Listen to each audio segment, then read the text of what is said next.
Did you know an entire valley of people died in their sleep without a single sound?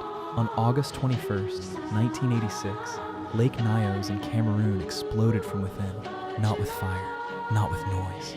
The lake released a massive pocket of carbon dioxide trapped deep in its water. The gas was heavier than air, so it rolled silently down into the valleys below like an invisible flood.